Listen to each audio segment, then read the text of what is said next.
Have you ever felt jealous of somebody else's certainty, but then realised in hindsight that certainty is sometimes weakness? There was a boy at my school called Scott. He had blonde hair, he had glasses. I haven't seen him now in more than 50 years, but I think about him more often than you might expect. Because when we were about 10 years old in a classroom in North London, Scott told the entire classroom exactly what he was going to do with his life. And everybody laughed. Now, if you've ever felt the pull of a safe choice, the sensible path, the option that everyone around you agreed was definitely the right one, then this story is worth pondering. Because the world that Scott chose for himself, well, it turned out to be much less safe than it appeared inside the safety of our school classroom. And the life that I chose, well, the one that no one would ever really call sensible, it turned out to be the only one I could truly live, and in a weird way, perhaps it was the most secure life of all. Now, that classroom was inside an old-fashioned grammar school. Desks were in neat rows and chalk dust hung in the air. The windows looked out across the school playing field, and beyond that there was a woodland and a railway track. It was typical London suburbia. We didn't realise, but although things looked stable enough, the world beyond the confines of our school, well, it was changing, and changing rapidly. Indeed, the school was doing its best to keep up with those upheavals. There was a specific atmosphere of that place. It was conservative. We all stood up for some of the teachers. It had been recently converted from a grammar school to a comprehensive, but nobody had really adjusted to the fact. We all wore our rigid school uniform, and that particular day was unusual because that particular day we were talking about what we wanted to become when we were grown-ups. Now, most of us had no idea. In fact, at that time I thought I might like to become a pilot, which I'd inherited from reading too many Biggles stories.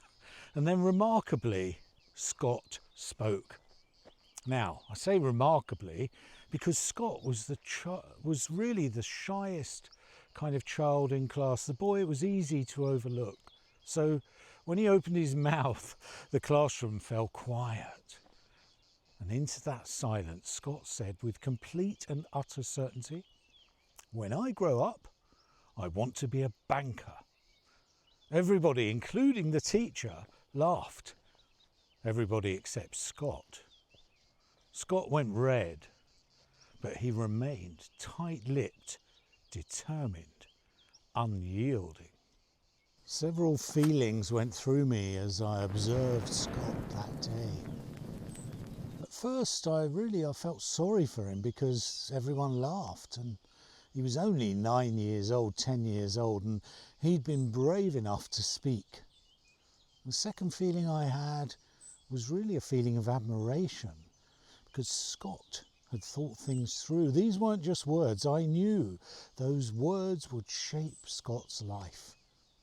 The determination of this quiet boy speaking such adult words from the mouth of a child. And my third feeling, well, I couldn't have named it really then, but I can name it now. I knew I could never say what Scott had just said. Not because I lacked the courage, but because I wanted my life to be free, adventurous, unbounded, with the ups and downs that make life feel full. I wanted my life to read less like a plain old magazine and more like a colourful adventure novel. I didn't really know what then that decision would cost me. And even though I know now, I wouldn't change one single moment. Now, the world Scott chose turned out to be a different world from the one that he thought he was choosing. Way back in the 1970s, my mother, for example, had a personal bank manager, and she would talk to him about her business. He understood what she needed. He knew what was possible for the bank. And so he would listen and discuss and arrange things accordingly on the basis of their discussion. Over time, they built up a solid working relationship. Then one day, out of the blue, the bank closed. The manager was gone. And what felt like the most solid, reliable, permanent thing on our high street had vanished. What happened, in fact, to the banking profession, if we think about it, across our lifetimes? The 1986 Big Bang deregulation, I don't know if you remember. You probably remember the 2008 crash, then automation, the hollowing out of personal relationships that Scott's whole vision had relied on. Now, I don't know what happened to Scott, but I do know what happened to the world that he'd mapped out at just 9 or 10 years old in a classroom that was full of chalk dust.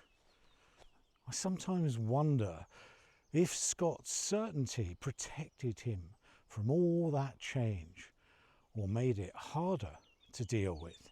Other than writing and my weird pilot ideas, I had no firm plan at 9 or even 19 or even really at 29. And across all the decades, I haven't really had a plan. I've just had the love of creativity. It hasn't been comfortable. It hasn't been romantic. Everything. Bretton Hall, Shanghai with 6,000 pounds in my suitcase, all of that. But that plan that I had, instead of a plan, I guess you could only describe it now as some kind of innate need for improvement. So when the ground shifted, I was able to shift right along with it. Not because of some inbuilt bravery, but because staying still has never really been an option for me. A client of mine recently said I'd make a wonderful fencer. Now, she meant that as a compliment. It's the way I move through the to and fro of a conversation, the way challenge and response becomes a kind of dance. The dance of life is what the insecurity of an early life was preparing me for. Not to resist movement, but to step in tune with it. And now, of course, I work with experienced professionals, with coaches, consultants, trainers, people who themselves have decades of experience and who discover that that expertise alone is never enough. Now, of course, the world wants them to rush, to go to market faster, to scale sooner, to package their knowledge into a product before they've even worked out what they're saying. Speed and money are aligned in this way of thinking, but that's not my way of thinking. That's why I run my private group called The Crucible. I think of it as an online rehearsal space, a space where you can speak your mind, where you can experiment freely, where you can make mistakes that won't cost you a single client, and find out slowly but surely what it actually sounds like when you say and you do exactly what you know. Experimentation that leads to realization, in my experience. Those give us sustainable results. It's commercial success that's born from performance success. Now, Scott knew exactly what he wanted at just 9 years old, and I admired that. But I've come to understand something now that I could never have known inside that classroom. That certainty that Scott had that made everyone laugh was also the certainty that made it harder to adapt when the world Scott had planned for just stopped existing. At the time, I envied Scott that level of certainty. Frankly, I don't envy Scott anymore. I could never lock myself in. I could never choose the magazine when I wanted the novel. And here's the thing about novels. They don't always end the way you would expect. The plot turns, the story twists, a character surprises you. The ending is not signalled by the beginning, as Scott has showed this week, as my dad showed us last week, and as my financial crisis at 63 will show next week. If you can feel yourself that there's a gap between the life you planned and the one you're actually living now, and that gap's something you want to close, then message me or email me and we'll talk.